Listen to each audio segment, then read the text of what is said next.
Company.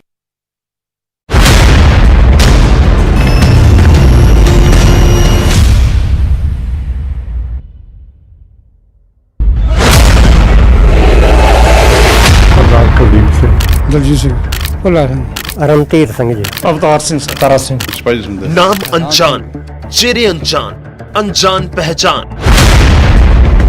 पर अज दी कहानी इन्हां अनजान शख्सियतां दे आले दुआले घुमदी है, जिस विच एक किस्से दे हीरो लगणगे तां कोई इन्हां नूं दूजी नज़र नाल देखेगा। बस फैसला करन तो पहलां उन्हां हालात नूं भी महसूस करन दी कोशिश जरूर करना जिन्हां दे विचों इह लोक गुजरे ने, खास तौर ते नवीं पीढ़ी जो शायद इन्हां तो वाकिफ ना होवे।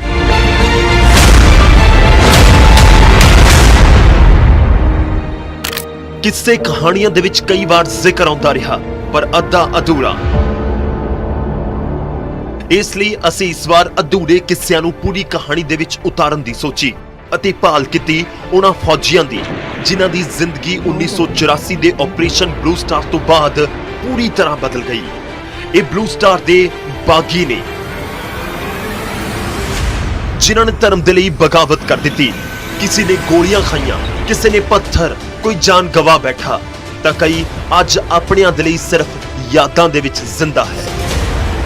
ਇਹਨਾਂ ਦੇ ਕਦਮ ਦੇ ਲਈ ਕਾਨੂੰਨ ਦੀ ਕਿਤਾਬ ਚਾਹੇ ਇਹਨਾਂ ਨੂੰ ਕੋਈ ਵੀ ਨਾਮ ਕਿਉਂ ਨਾ ਦਿੰਦੀ ਹੋਵੇ, पर वक्त ने जो इन्हां नूं नाम दिता वो है धर्मी फौजी।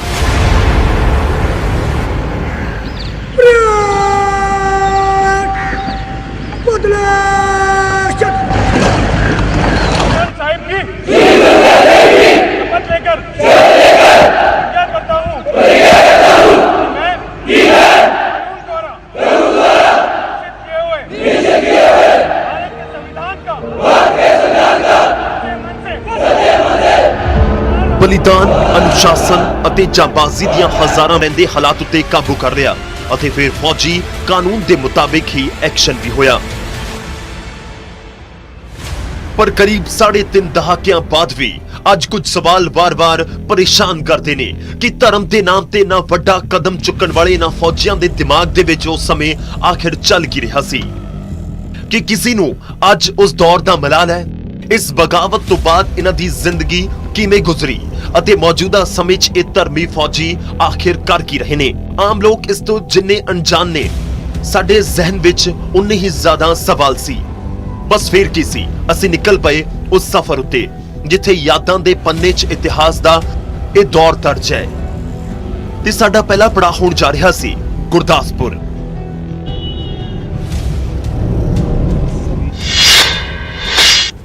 6 ਅਤੇ 7 ਜੂਨ 1984 ਦਰਬਾਰ ਸਾਹਿਬ ਵਿਖੇ ਗੋਲੀਆਂ ਦੀ ਗੂੰਜ ਥੋੜੀ ਘੱਟ ਹੋਣ ਲੱਗੀ ਸੀ, ਪਰ ਦੂਜੇ ਪਾਸੇ ਮੁਲਕ ਦੇ ਅਲੱਗ-ਅਲੱਗ ਹਿੱਸਿਆਂ ਵਿੱਚ ਬਗਾਵਤ ਦੀ ਗੂੰਜ ਉੱਚੀ ਹੋ ਰਹੀ ਸੀ।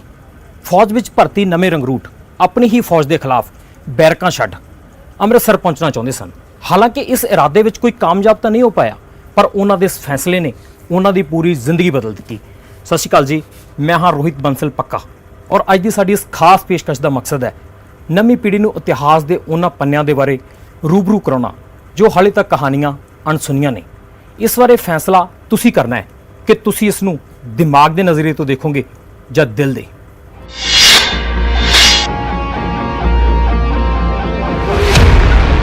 ਇੱਕ ਪਾਸੇ ਆਪਰੇਸ਼ਨ ਬਲੂ ਸਟਾਰ ਖਤਮ ਹੋ ਰਿਹਾ ਸੀ ਤਾਂ ਦੂਜੇ ਪਾਸੇ ਫੌਜ ਦੇ ਲਈ ਨਵੀਂ ਚੁਣੌਤੀ ਖੜੀ ਹੋ ਰਹੀ ਸੀ। ਆਪਣੀ ਸਭ ਤੋਂ ਪਵਿੱਤਰ ਥਾਂ ਉੱਤੇ ਫੌਜੀ ਕਾਰਵਾਈ ਤੋਂ ਖਫਾ ਸਿੱਖ ਫੌਜੀਆਂ ਨੇ ਇੱਕ ਨਵਾਂ ਮੋਰਚਾ ਖੋਲ੍ਹ ਦਿੱਤਾ ਸੀ ਅਤੇ ਇਸ ਦੀ ਸ਼ੁਰੂਆਤ ਹੋਈ ਪੰਜਾਬ ਦੀ ਸਰਹੱਦ ਦੇ ਨਾਲ ਲੱਗਦੇ ਸ਼੍ਰੀ ਗੰਗਾਨਗਰ ਤੋਂ, ਜਿੱਥੇ ਲਾਲਗੜ੍ਹ ਜਾਟਾਂ 'ਚ ਤੈਨਾਤ 9 ਸਿੱਖ ਰੈਜੀਮੈਂਟ ਦੇ ਫੌਜੀਆਂ ਨੇ 7 ਜੂਨ 1984 ਨੂੰ ਪਹਿਲੀ ਬਗਾਵਤ ਛੇੜ ਦਿੱਤੀ। ਮਾਰਕ ਟਲੀ ਅਤੇ ਸਤੀਸ਼ ਜੈਕਬ ਆਪਣੀ ਕਿਤਾਬ ਅੰਮ੍ਰਿਤਸਰ ਮਿਸਿਸ ਗਾਂਧੀਜ਼ ਲਾਸਟ ਬੈਟਲ ਦੇ ਵਿੱਚ ਇਹਨਾਂ ਹਾਲਾਤ ਨੂੰ ਕੁਝ ਇਸ ਤਰ੍ਹਾਂ ਬਿਆਨ ਕਰਦੇ ਨੇ। ਪਾਕਿਸਤਾਨ ਦੀ ਸਰਹੱਦ ਨਾਲ ਲੱਗਦੇ ਸ਼੍ਰੀ ਗੰਗਾਨਗਰ ਦੇ ਇਲਾਕੇ 'ਚ ਸਿੱਖ ਰੈਜੀਮੈਂਟ ਦੀ 9ਵੀਂ ਬਟਾਲੀਅਨ ਨੇ ਵਿਦਰੋਹ ਕਰ ਦਿੱਤਾ। ਇਸ ਵਿੱਚ 600 ਦੇ ਕਰੀਬ ਜਵਾਨ ਸ਼ਾਮਿਲ ਸਨ, ਜਿਨ੍ਹਾਂ ਨੇ ਪਹਿਲਾਂ ਹਥਿਆਰ ਘਰ ਲੁੱਟਿਆ ਅਤੇ ਫਿਰ 2 ਟੁਕੜੀਆਂ ਦੇ ਵਿੱਚ ਵੰਡ ਗਏ। ਇੱਕ ਦਿੱਲੀ ਨੂੰ ਰਵਾਨਾ ਹੋਈ ਤਾਂ ਦੂਜੀ ਪਾਕਿਸਤਾਨ ਦੇ ਵੱਲ। ਹਾਲਾਂਕਿ ਰਾਜਪੂਤਾਨਾ ਰਾਈਫਲਸ ਦੇ ਜਵਾਨਾਂ ਨੇ ਸਮੇਂ ਉੱਤੇ ਹਾਲਾਤ ਤੇ ਕਾਬੂ ਕਰ ਲਿਆ ਅਤੇ ਬਗਾਵਤ ਕਰਨ ਵਾਲੇ ਫੌਜੀਆਂ ਨੂੰ ਗ੍ਰਿਫਤਾਰ ਕਰ ਲਿਆ ਗਿਆ। ਪਰ ਕਹਾਣੀ ਸਿਰਫ ਇੰਨੀ ਹੀ ਨਹੀਂ ਹੈ, ਇਸ ਤੋਂ ਬਾਅਦ ਵੀ ਬਹੁਤ ਕੁਝ ਹੋਇਆ, ਜਿਸ ਨੂੰ ਜਾਣਨਾ ਜ਼ਰੂਰੀ ਹੈ। ਇਸ ਲਈ ਅਸੀਂ ਗੁਰਦਾਸਪੁਰ 'ਚ ਭਾਲ ਕੀਤੀ 69ਵੀਂ ਫੌਜੀਆਂ ਦੀ ਜੋ ਸਿੱਖ ਰੈਜੀਮੈਂਟ ਦੀ ਇਸ 9ਵੀਂ ਬਟਾਲੀਅਨ ਦਾ ਹਿੱਸਾ ਸਨ ਅਤੇ ਸਾਡੀ ਮੁਲਾਕਾਤ ਹੋਈ ਗਲੀ ਮੰਚ ਦੇ ਸਰਵਿੰਦਰ ਸਿੰਘ ਅਤੇ ਗੋਤ ਪੋਖੜ ਦੇ ਰਣਧੀਰ ਸਿੰਘ ਨਾਲ। ਜਦੋਂ ਕਿ 7 ਔਰ 8 ਜੂਨ ਨੂੰ ਇਹ ਪਤਾ ਲੱਗਾ ਯੂਨਿਟ ਦੇ ਨਫਰੀ ਨੂੰ, ਉਹ ਇਹਨੂੰ ਬਰਦਾਸ਼ਤ ਨਹੀਂ ਕਰ ਸਕੇ ਔਰ ਇਹਦੇ ਰੋਸ ਵਜੋਂ ਉਹਨਾਂ ਨੇ ਬਾਰਕਾਂ ਛੱਡ ਕੇ ਹਰਮੰਦਰ ਸਾਹਿਬ ਨੂੰ ਚਾਲੇ ਪਾਤੇ।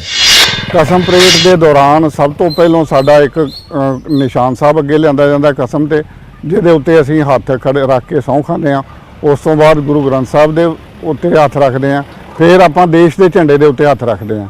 ਔਰ ਜਦੋਂ ਧਰਮ ਸਾਡੇ ਦਾ ਪਹਿਲੋਂ ਨਾਂ ਆਉਂਦਾ ਕਿ ਅਸੀਂ ਧਰਮ ਦੀ ਖਾਤਰ, ਦੇਸ਼ ਦੀ ਖਾਤਰ ਹਵਾ ਦੇ ਰਸਤੇ, ਪਾਣੀ ਦੇ ਰਸਤੇ ਜਾਵਾਂਗੇ, ਔਰ ਸਾਡੇ ਧਰਮ ਦੇ ਉੱਤੇ ਹੀ ਇੰਨਾ ਵੱਡਾ ਅਟੈਕ ਕਰ ਦਿੱਤਾ, ਉਹਦੇ ਫਿਰ ਸਾਡੇ ਕੋਲੋਂ ਬਰਦਾਸ਼ਤ ਨਹੀਂ ਹੋਇਆ। ਇਹ ਤਾਂ ਸੀ ਬਗਾਵਤ ਦੀ ਵਜ੍ਹਾ, ਪਰ ਫਿਰ ਸਵਿੰਦਰ ਸਿੰਘ ਅਤੇ ਉਹਨਾਂ ਦੇ ਸਾਥੀ ਫੌਜ ਦੇ ਕਾਬੂ ਕਿਵੇਂ ਆਏ? ਬਗਾਵਤ ਤੋਂ ਬਾਅਦ ਸਾਨੂੰ ਅਬੋਰ 3 ਗੱਡੀਆਂ ਚੱਲਦੀਆਂ ਗੱਡੀਆਂ ਦੇ ਉੱਤੇ ਫਾਇਰਿੰਗ ਕਰ ਦਿੱਤੀ, ਐਨਕਾਊਂਟਰ ਕਰ ਦਿੱਤਾ ਸਾਡੇ, ਜਿੱਥੇ 13 ਜਵਾਨ ਸ਼ਹੀਦ ਹੋ ਗਏ ਔਰ ਤਕਰੀਬਨ ਅਸੀਂ 25 ਦੇ ਕਰੀਬ ਜ਼ਖਮੀ ਹੋ ਗਏ। ਮੇਰੇ ਉਦੋਂ 3 ਗੋਲੀਆਂ ਲੱਗੀਆਂ ਜੀ, 2 ਜਬਾੜਾ ਖੱਬੇ ਪਾਸੇ ਦਾ ਜਬਾੜਾ ਹੈ ਨਹੀਂ, ਇੱਕ ਅੱਖ ਦੇ ਥੱਲੇ ਲੱਗੀ ਹੈ। ਅੱਛਾ ਜੀ। ਇਹ ਅੱਖ ਦੇ ਥੱਲੇ ਵਾਲੀ ਹੱਡੀ ਵੀ ਅੱਖ ਦੇ ਉੱਪਰ ਚੜ ਗਈ, ਬਾਅਦ ਚ ਡਾਕਟਰਾਂ ਨੇ ਆਪਰੇਸ਼ਨ ਕਰਕੇ ਇਹਨੂੰ ਥੱਲੇ ਕੀਤੀ ਹੈ। 84 ਚ ਧਰਮ ਦੇ ਲਈ ਬਗਾਵਤ ਕਰਨ ਵਾਲੇ ਸਵਿੰਦਰ ਸਿੰਘ ਦੀ ਕਹਾਣੀ ਵੀ ਬੇहद ਦਿਲਚਸਪ ਹੈ, ਕਿਉਂਕਿ ਇਹ ਉਹਨਾਂ ਦਾ ਫੌਜ ਦੇ ਵਿੱਚ ਅੰਤ ਨਹੀਂ ਸੀ, ਬਲਕਿ ਇੱਕ ਨਵੀਂ ਸ਼ੁਰੂਆਤ ਦਾ ਮੌਕਾ ਸੀ। ਅਤੇ ਫਿਰ 1999 ਦੀ ਕਾਰਗਿਲ ਜੰਗ 'ਚ ਜੌਹਰ ਦਿਖਾਉਣ ਦਾ ਮੌਕਾ ਮਿਲਿਆ। ਜੰਗ ਨੇ ਜ਼ਖਮ ਵੀ ਦਿੱਤੇ, ਪਰ ਅਜਿਹੇ ਜ਼ਖਮ ਦਰਦ ਘੱਟ, ਫਕਰ ਦਾ ਅਹਿਸਾਸ ਜ਼ਿਆਦਾ ਕਰਵਾਉਂਦੇ ਨੇ।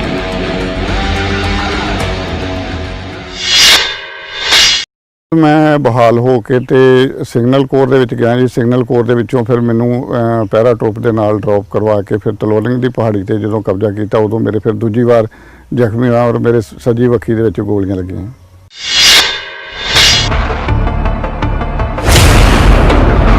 ਸਵਿੰਦਰ ਸਿੰਘ ਨੂੰ ਤਾਂ ਦੂਜਾ ਮੌਕਾ ਮਿਲ ਗਿਆ, ਪਰ 9ਵੀਂ ਬਟਾਲੀਅਨ ਦੇ ਵਿੱਚ ਹੀ ਸੂਬੇਦਾਰ ਰਹੇ ਰਣਧੀਰ ਸਿੰਘ ਨੂੰ ਅਜਿਹਾ ਕੁਝ ਨਸੀਬ ਨਹੀਂ ਹੋ ਸਕਿਆ।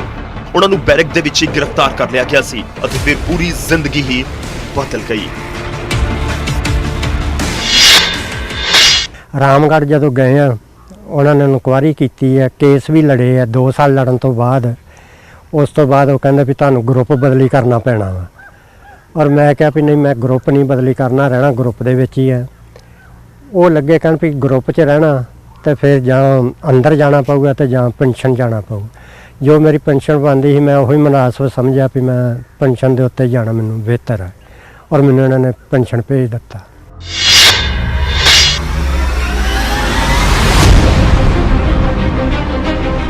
ਇਹੀ ਤਾਂ ਉਹ ਕਹਾਣੀਆਂ ਨੇ ਜੋ ਸਮਝਣ ਦਾ ਮੌਕਾ ਦਿੰਦੀਆਂ ਨੇ ਕਿ ਉਸ ਵਕਤ ਆਖਿਰ ਹੋ ਕੀ ਰਿਹਾ ਸੀ।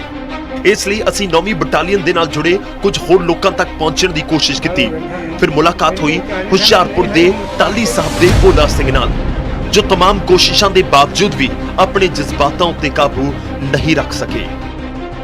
ਹੁਣ ਜਜ਼ਬਾਤ ਕਾਬੂ ਕਰਨ ਵੀ ਕਿਵੇਂ, ਕਿਉਂਕਿ 35 ਸਾਲ ਤੋਂ 84 ਹੀ ਪਿੱਛਾ ਨਹੀਂ ਛੱਡ ਰਿਹਾ ਅਤੇ ਤੰਗ ਹਾਲੀ ਤਾਂ ਮਨੋਂ ਬਸ ਨਸੀਬ ਬਣ ਚੁੱਕਾ ਹੈ।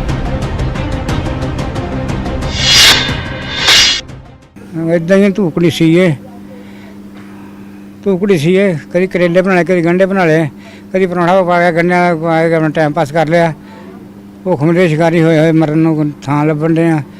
ਡਾਕਟਰੀ ਸਹੂਲਤਾਂ ਸਾਨੂੰ ਨਹੀਂ ਮਿਲਦੀਆਂ ਹੈਗੀਆਂ, ਡਾਕਟਰੀ ਦਵਾਈਆਂ ਸਾਨੂੰ ਨਹੀਂ ਮਿਲਦੀਆਂ। ਡਾਕਟਰ ਲੈਂਦੇ ਨੇ, ਉਹ 10 ਦਿਨ ਖਾਂਦੇ ਆ, ਠੀਕ ਰਹਿੰਦੇ ਆ, ਫਿਰ ਉੱਦਾਂ ਹੀ ਬਸ। 1984 ਦੀ ਉਸ ਬਗਾਵਤ ਤੋਂ ਬਾਅਦ ਆਰਮੀ ਨੇ ਸਖਤੀ ਦਿਖਾਉਂਦੇ ਹੋਏ ਸਾਲ 1985 ਚ ਸਿੱਖ ਰੈਜੀਮੈਂਟ ਦੀ ਪੂਰੀ 9ਵੀਂ ਬਟਾਲੀਅਨ ਨੂੰ ਹਮੇਸ਼ਾ ਦੇ ਲਈ ਬਰਖਾਸਤ ਕਰ ਦਿੱਤਾ। ਪਰ ਫੌਜ ਦੀ ਇਸ ਬਟਾਲੀਅਨ ਦੀ ਅਸਲ ਪਹਿਚਾਨ 84 ਨਹੀਂ ਬਲਕਿ 1962, 1965 ਅਤੇ 1971 ਹੈ, ਜਦੋਂ ਦੁਸ਼ਮਣ ਦੇ ਘਰ ਦੇ ਵਿੱਚ ਵੜ ਕੇ ਇਸ ਬਟਾਲੀਅਨ ਦੇ ਜਾਬਾਜ਼ਾਂ ਨੇ ਆਪਣੀ ਦਲੇਰੀ ਦਿਖਾਈ ਸੀ। ਜਿਵੇਂ ਅੱਜ ਕੱਲ ਸਰਜੀਕਲ ਸਟ੍ਰਾਈਕ ਤੇ ਸਵਾਲ ਉੱਠਦੇ ਸੀ, ਅਸੀਂ ਉਸ ਦਾ ਜਵਾਬ ਵੀ ਇਹ ਹੈ ਕਿ ਜਿਹੜੀ ਅਸੀਂ 71 ਦੀ ਲੜਾਈ ਦੇ ਵਿੱਚ 45 ਕਿਲੋਮੀਟਰ ਏਰੀਆ ਕਵਰ ਕੀਤਾ ਸੀ ਔਰ ਉਹ ਦੁਬਾਰਾ ਪਾਕਿਸਤਾਨ ਨੂੰ ਦੇ ਦਿੱਤਾ। ਜਦੋਂ ਕਿ ਜਿਹੜਾ ਆਕੂਪਾਈ ਕਸ਼ਮੀਰ ਸੀ ਉਹ ਇਹਨਾਂ ਨੂੰ ਛੱਡਣ ਦੀ ਕੋਈ ਲੋੜ ਨਹੀਂ ਸੀ। ਅਸੀਂ ਇਸ ਤੇ ਨੌ ਸਿੱਖ ਦੀ ਬਹਾਦਰੀ ਤੇ ਸਦਾ ਮਾਣ ਕਰਦੇ ਹਾਂ। ਇਹ 10 ਸਾਲ ਦੇ ਬਾਅਦ ਆਟੋਮੈਟਿਕਲੀ ਜਿਹੜੀ ਯੂਨਿਟ ਖੜੀ ਕਰਦੇ ਆ, ਲੇਕਿਨ ਇਹ ਯੂਨਿਟ ਨੂੰ ਜਿਹੜੀ ਆ ਅਜੇ ਤੱਕ ਖੜੀ ਨਹੀਂ ਕੀਤੀ ਗਈ ਹੈ। ਅਸੀਂ ਪੁਰਜ਼ੋਰ ਬੇਨਤੀ ਵੀ ਕਰਦੇ ਹਾਂ ਗਵਰਨਮੈਂਟ ਨੂੰ ਕਿ ਇਸ ਯੂਨਿਟ ਨੂੰ ਜਿਹੜਾ ਦੁਬਾਰਾ ਖੜਾ ਕੀਤਾ ਜਾਵੇ। ਸਾਰੀ ਦੁਨੀਆ ਹੀ ਕਹਿੰਦੀ, ਮੈਂ ਵੀ ਕਹਿਣਾ ਬਹਾਲ ਹੋਣੀ ਚਾਹੀਦੀ ਹੈ, ਪਰ ਬਹਾਲ ਹੋਣ ਸਾਨੂੰ ਤਾਂ ਪਰਸਨਲ ਤੌਰ 'ਤੇ ਕੋਈ ਫਾਇਦਾ ਬੈਨੀਫਿਟ ਮਿਲਣਾ ਚਾਹੀਦਾ ਹੈ। ਉਹ ਤਾਂ ਬਹਾਲ ਹੋ ਗਏ, ਸਾਨੂੰ ਬਹਾਲ ਕਰਨਾ ਪਹਿਲਾਂ, ਫਿਰ ਫੌਜ ਦੇ ਬਹਾਲ ਦਾ ਸਾਨੂੰ ਕੋਈ ਲਾਭ ਹੋਵੇ, ਪਹਿਲਾਂ ਸਾਨੂੰ ਬਹਾਲ ਕਰਨ। ਹੁਸ਼ਿਆਰਪੁਰ ਤੋਂ ਲੈ ਕੇ ਗੁਰਦਾਸਪੁਰ ਤੱਕ ਦੇ ਵੱਖ-ਵੱਖ ਹਿੱਸਿਆਂ ਦੇ ਵਿੱਚ ਇਹਨਾਂ ਧਰਮੀ ਫੌਜੀਆਂ ਦੀ ਭਰਮਾਰ ਹੈ ਅਤੇ ਉਨੀਆਂ ਹੀ ਕਹਾਣੀਆਂ ਵੀ ਮੌਜੂਦ ਨੇ। ਇਸ ਲਈ ਹੁਣ ਨਵੀਆਂ ਕਹਾਣੀਆਂ ਦੀ ਭਾਲ ਦੇ ਵਿੱਚ ਲਗਾਤਾਰ ਅਸੀਂ ਅੱਗੇ ਵਧਦੇ ਰਹੇ, ਇਹ ਲੱਭਣ ਲਈ ਕਿ ਆਖਿਰ ਉਹ ਕੀ ਜਨੂਨ ਸੀ ਜਿਸ ਨੇ ਸਭ ਤੋਂ ਜ਼ਿਆਦਾ ਅਨੁਸ਼ਾਸਨ ਵਾਲੀ ਫੌਜ ਦੇ ਵਿੱਚ ਇੰਨੀ ਵੱਡੀ ਬਗਾਵਤ ਛੇੜ ਦਿੱਤੀ। ਹੁਣ ਮੁਲਾਕਾਤ ਦਾ ਵਕਤ ਸੀ ਸਾਬਕਾ ਸੂਬੇਦਾਰ ਮੇਵਾ ਸਿੰਘ ਨਾਲ। ਗੁਰਦਾਸਪੁਰ ਦੇ ਛੋਟੇਪੁਰ ਪਿੰਡ ਦੇ ਵਿੱਚ ਰਹਿਣ ਵਾਲੇ ਮੇਵਾ ਸਿੰਘ ਉਹਨਾਂ ਧਰਮੀ ਫੌਜੀਆਂ ਦੇ ਵਿੱਚੋਂ ਇੱਕ ਨੇ ਜਿਨ੍ਹਾਂ ਨੇ ਉਸ ਵੇਲੇ ਦੇ ਬਿਹਾਰ ਅਤੇ ਮੌਜੂਦਾ ਸਮੇਂ 'ਚ ਝਾਰਖੰਡ ਦੇ ਰਾਮਗੜ੍ਹ ਤੋਂ ਵਿਦਰੋਹ ਛੇੜਿਆ ਸੀ। ਸ਼੍ਰੀ ਗੰਗਾਨਗਰ 'ਚ ਸਿੱਖ ਫੌਜੀਆਂ ਦੇ ਬਾਗੀ ਹੋਣ ਦੀ ਖਬਰ ਦੇਸ਼ ਦੇ ਵੱਖ-ਵੱਖ ਹਿੱਸਿਆਂ ਦੇ ਵਿੱਚ ਪਹੁੰਚਣ ਲੱਗੀ ਸੀ ਅਤੇ ਫਿਰ ਰਾਮਗੜ੍ਹ ਦੇ ਸਿੱਖ ਰੈਜੀਮੈਂਟ ਸੈਂਟਰ ਦੇ ਵਿੱਚ ਉਸ ਵਕਤ ਰੰਗਰੂਟਾਂ ਦੀ ਸਭ ਤੋਂ ਵੱਡੀ ਬਗਾਵਤ ਵੇਖਣ ਨੂੰ ਮਿਲੀ।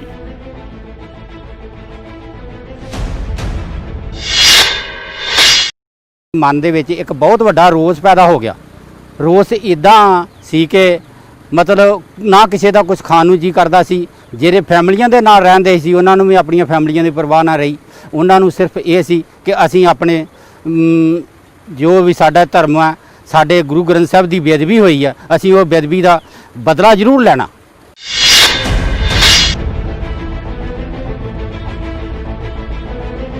ਰਾਮਗੜ੍ਹ ਸੈਂਟਰ 'ਚ 10 ਜੂਨ 1984 ਦੇ ਦਿਨ ਸਿੱਖ ਫੌਜੀਆਂ ਨੇ ਵਿਦਰੋਹ ਕਰ ਦਿੱਤਾ ਸੀ।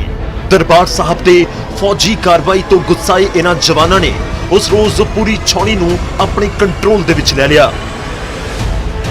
ਸਵੇਰੇ ਕਰੀਬ 10 ਵਜੇ ਹਥਿਆਰਕਾਰ ਉੱਤੇ ਪਹਿਲਾ ਹਮਲਾ ਬੋਲਿਆ ਅਤੇ ਫਿਰ ਹਾਲਾਤ ਹੱਥ ਤੋਂ ਬਾਹਰ ਹੀ ਨਿਕਲਦੇ ਚਲੇ ਗਏ। Court of inquiry the report ਦੱਸਦੀ ਹੈ ਕਿ ਸਵੇਰ ਦੇ 10 ਵਜੇ ਤੋਂ ਲੈ ਕੇ ਸ਼ਾਮ ਦੇ ਕਰੀਬ 4:30 ਵਜੇ ਤੱਕ ਸਿੱਖ ਰੈਜੀਮੈਂਟ ਸੈਂਟਰ ਦੇ ਵਿੱਚ ਹਾਲਾਤ ਕਾਬੂ ਤੋਂ ਬਾਹਰ ਸਨ। ਕੁਝ ਥਾਂ ਉੱਤੇ ਤਾਂ ਹਾਲਾਤ ਕਾਬੂ ਦੇ ਵਿੱਚ ਪਾਉਣ ਤੱਕ 6:30 ਵੱਜ ਗਏ। ਇੱਥੋਂ ਤੱਕ ਕਿ ਸਿੱਖ ਰੈਜੀਮੈਂਟ ਦੇ ਗੁਆਂਢ ਦੇ ਵਿੱਚ ਮੌਜੂਦ ਪੰਜਾਬ ਰੈਜੀਮੈਂਟ ਨੇ ਵੀ ਸਵੇਰੇ 11:45 ਵਜੇ ਖਬਰ ਮਿਲਣ ਦੇ ਬਾਵਜੂਦ ਸ਼ਾਮ 5:30 ਵਜੇ ਤੱਕ ਕੋਈ ਕਾਰਗਰ ਕਦਮ ਨਹੀਂ ਚੁੱਕਿਆ। ਸੈਂਟਰ 'ਚ ਕੁੱਲ 1461 ਸਿੱਖ ਫੌਜੀਆਂ ਨੇ ਵਿਦਰੋਹ ਕੀਤਾ ਸੀ, ਜੋ ਹਥਿਆਰ ਤੇ ਭਾਰੀ ਭਰਕਮ ਅਸਲੇ ਦੇ ਨਾਲ ਰਾਮਗੜ੍ਹ ਤੋਂ ਕਰੀਬ 1700 ਕਿਲੋਮੀਟਰ ਦੂਰ ਅੰਮ੍ਰਿਤਸਰ ਦੇ ਲਈ ਨਿਕਲ ਪਏ, ਪਰ ਕਦੇ ਪਹੁੰਚ ਨਹੀਂ ਸਕੇ।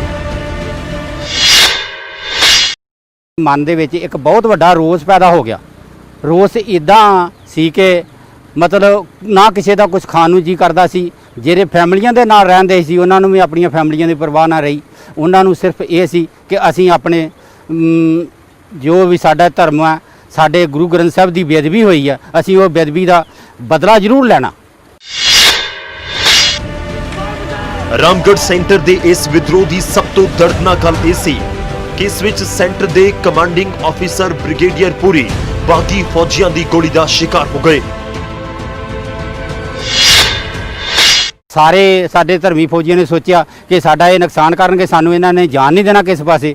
ਉਸ ਟਾਈਮ ਉੱਥੇ ਸਤਨਾਮ ਸਿੰਘ, ਜੀਤੋ ਸਰਜਾ ਤੇ ਬਲਵਿੰਦਰ ਸਿੰਘ, ਇਹ ਉਹਨਾਂ ਨੇ ਉੱਥੇ ਡਿਊਟੀ ਸੀ ਇਹਨਾਂ ਦੀ।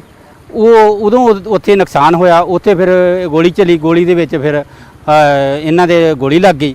ਇਹ ਗੋਲੀ ਲੱਗਣ ਤੋਂ ਬਾਅਦ ਇਹਨਾਂ ਦੀ ਡੈਥ ਹੋਈ। ਇਹ ਨਹੀਂ ਪਤਾ ਕਦੋਂ ਹੋਈ, ਕਿੱਥੇ ਹੋਈ। ਇਹ ਗੱਲ ਵੀ ਹੈਰਾਨ ਕਰਦੀ ਹੈ ਕਿ ਜਿਸ ਸਤਨਾਮ ਸਿੰਘ ਦੇ ਉੱਤੇ ਬ੍ਰਿਗੇਡੀਅਰ ਪੁਰੀ ਤੇ ਗੋਲੀ ਚਲਾਉਣ ਦਾ ਇਲਜ਼ਾਮ ਸੀ, ਉਸ ਦੇ ਪਿਤਾ ਵੀ ਫੌਜ ਦੇ ਵਿੱਚ ਹੀ ਸਨ ਅਤੇ ਪਰਿਵਾਰ ਦੇ ਲੋਕ ਅੱਜ ਵੀ ਸਤਨਾਮ ਸਿੰਘ ਦੇ ਕਦਮ ਨੂੰ ਹਾਲਾਤ ਦਾ ਨਤੀਜਾ ਦੱਸਦੇ ਨੇ। ਜਦੋਂ ਇਹਨਾਂ ਨੂੰ ਘੇਰਾ ਪਿਆ ਨਾ ਤੇ ਉੱਥੇ ਗੋਲੀ ਲੱਗੀ। ਗੋਲੀ ਲੱਗ ਕੇ ਫਿਰ ਇਹ ਹਸਪਤਾਲ ਆ ਗਏ ਨਖਲਊ। ਫਿਰ 8 ਮਹੀਨੇ ਇਹਨਾਂ ਨੂੰ ਕਸ਼ਟ ਦਿੱਤਾ ਤੇ ਫਿਰ ਸ਼ਹੀਦ ਹੋਏ। ਧਰਮ ਵਾਸਤੇ ਹਰ ਚੀਜ਼ ਕਰਨੀ ਜਾਇਜ਼ ਹੁੰਦੀ। ਧਰਮੀ ਫੌਜੀਆਂ ਦੇ ਦਿਲੋਂ ਦਿਮਾਗ ਦੇ ਵਿੱਚ ਉਸ ਸਮੇਂ ਸਿਰਫ ਇੱਕ ਹੀ ਮਕਸਦ ਛਾਇਆ ਸੀ ਅਤੇ ਉਹ ਸੀ ਧਰਮ ਦੀ ਹਿਫਾਜ਼ਤ। ਕਾਸ਼ ਕਿਸੇ ਨੇ ਪਰਿਵਾਰ ਦੀ ਵੀ ਸੋਚੀ ਹੁੰਦੀ, ਵਰਨਾ ਅੱਜ ਇਹਨਾਂ ਬੁੱਢੀਆਂ ਅੱਖਾਂ ਨੂੰ ਇਸ ਤਰ੍ਹਾਂ ਕਾਗਜ਼ ਦੇ ਕਤਰਿਆਂ ਦੇ ਵਿੱਚ ਆਪਣੇ ਕਲੇਜੇ ਦੇ ਟੁਕੜਿਆਂ ਦੀ ਯਾਦਾਂ ਨੂੰ ਸਹੇਜਣਾ ਨਾ ਪੈਂਦਾ। ਜਸਵੰਤ ਕੌਰ ਨੇ 35 ਸਾਲ ਪਹਿਲਾਂ ਆਪਣਾ ਬੇਟਾ ਅਮਰੀਕ ਸਿੰਘ ਦੇਸ਼ ਦੀ ਹਿਫਾਜ਼ਤ ਲਈ ਫੌਜ ਦੇ ਸਪੁਰਦ ਕਰ ਦਿੱਤਾ ਸੀ, ਪਰ ਉਸ ਕਾਲੇ ਦੌਰ ਨੂੰ ਤਾਂ ਕੁਝ ਹੋਰ ਹੀ ਮਨਜ਼ੂਰ ਸੀ। ਨਾ ਕਦੇ ਬੇਟਾ ਪਰਤਿਆ ਅਤੇ ਨਾ ਹੀ ਉਸ ਦੀ ਲਾਸ਼ ਆਈ, ਤਾਂ ਬਸ ਇੱਕ ਖਬਰ। ਸਾਨੂੰ ਜੀ 2 ਮਹੀਨੇ ਬਾਅਦ ਟੈਲੀਗ੍ਰਾਮ ਆਈ। ਜਦੋਂ ਇਹ ਸ਼ਹੀਦ ਸਾਰੇ ਉਹਨਾਂ ਨੇ ਪੁੱਛ-ਗਿੱਛ ਕਰਕੇ ਫਿਰ ਸਾਨੂੰ ਉਹਨਾਂ ਨੇ ਟੈਲੀਗ੍ਰਾਮ ਭੇਜੀ ਤੇ ਅਮਰੀਕ ਸਿੰਘ ਸ਼ਹੀਦ ਹੋ ਗਏ।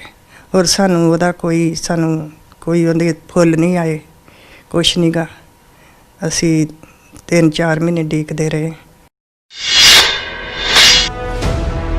ਬਾਗੀ ਹੋਏ ਅਮਰੀਕ ਸਿੰਘ ਦਾ ਪਰਿਵਾਰ ਅੱਜ ਤੱਕ ਸਦਮੇ ਤੋਂ ਉੱਭਰ ਨਹੀਂ ਸਕਿਆ ਅਤੇ ਮਾਂ ਦੇ ਲਈ ਮੰਨੋ ਤਾਂ ਵਕਤ ਅੱਜ ਵੀ ਰੁਕਿਆ ਹੀ ਹੋਇਆ ਹੈ।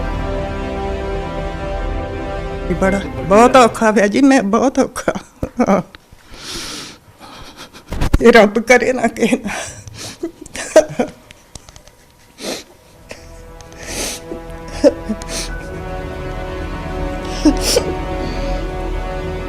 ਇਹ ਉਸ ਮਾਂ ਦਾ ਦਰਦ ਹੈ ਜੋ ਆਖਰੀ ਵਾਰ ਆਪਣੇ ਬੇਟੇ ਦਾ ਚਿਹਰਾ ਤੱਕ ਨਹੀਂ ਦੇਖ ਸਕੀ।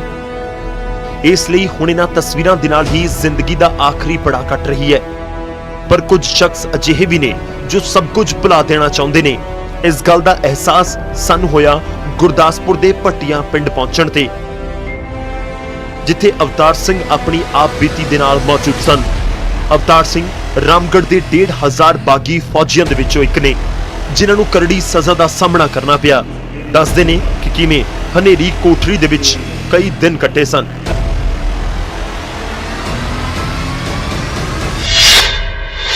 ਨਾਲ ਹੀ ਬੈਰਕ ਦੇ ਬਾਥਰੂਮ ਸੀ, ਅੰਦਰ ਹੀ ਬੈਰਕ ਦੇ ਅਟੈਚ ਸੀ ਤੇ ਉਹ ਬਾਥਰੂਮ ਯੂਜ਼ ਕਰਦੇ ਸਾਂ ਤੇ ਰਾਤ ਨੂੰ ਸਾਨੂੰ ਉਹ ਬਾਹਰ ਨਹੀਂ ਸੀ, ਉਹ ਬਾਥਰੂਮ ਯੂਜ਼ ਨਹੀਂ ਕਰਨ ਦਿੰਦੇ, ਅੰਦਰ ਪੀਪੇ ਰੱਖ ਦਿੰਦੇ ਹਾਂ।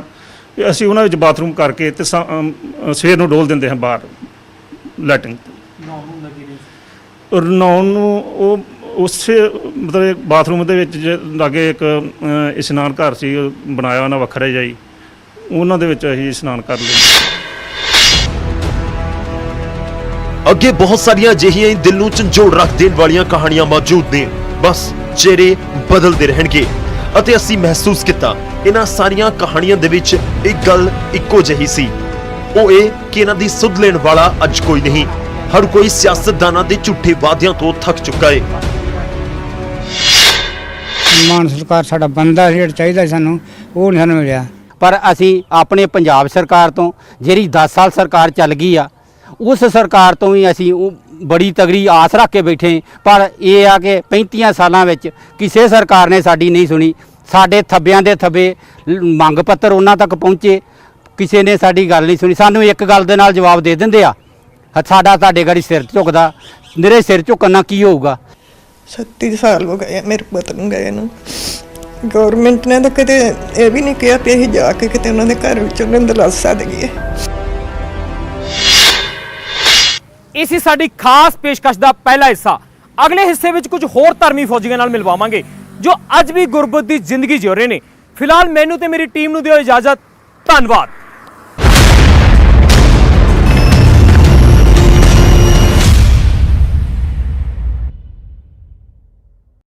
Chrome viewers, India.